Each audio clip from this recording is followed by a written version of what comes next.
terang abdi ge sedih tapi terang ngimpinan hartina naonnya. Aduh, kunaonnya? Tapi satu acana aya rerencangan anu nonton ayeuna orang dada-dada heula nya.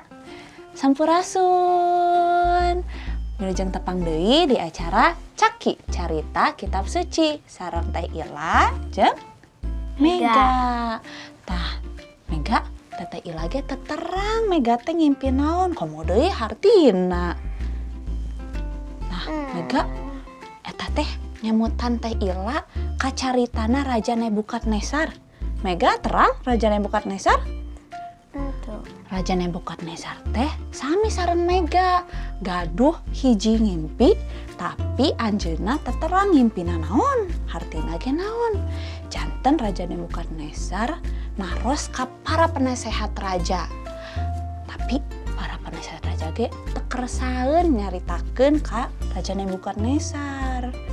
Nah, Raja Nebukadnezar teh raja anu jahat. Anjeunna bade ngahukum sadaya para penasehat raja sabab maranehna teu ngartoseun. Daniel sareng rerencanganna ge penasehat raja nya teh. Leres pisan. Daniel sareng rerencanganna teh salah sahiji para penasehat raja. Atuh Daniel ge hoyong salametnya. Janten Daniel ngadoa ka Gusti. Anjeunna hoyong dipasihan terang ku Gusti supados bisa ngahartikeun ka Raja Nebukadnezar. Gitu. Pasti atuh sabab Gusti mikanyaah saha wae anu percaya ka Gusti. Leres Mega. Janten Daniel dipasihan terang ku Gusti eta harti sareng ngimpina Nebukadnezar. Janten saatos eta raja teh jadi bungah.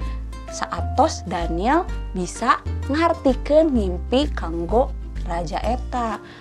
Raja jadi janten bungah, raja ge ajrih ka Gusti. Kitu caritana. Nuhun teh, teu aya nu mustahil kanggo Gusti. Leres pisan Mega, teu aya nu mustahil kanggo Gusti. Janten Mega sareng barudak anu aya di bumi upami sieun siga tadinya. Sieun upami mayunan kasusah. Tah eta teh urang kudu emut, urang gaduh Gusti anu maha kawasa. Gusti anu tiasa ngabantosan urang sadaya di sagala kasusah urang. Diemutnya barudak. Tah kitu caritana Mega. Ayeuna Mega bade bobo deui? Nya. Muhun atuh, tapi satu acana urang dadah-dadah heula nya. Dadah barudak.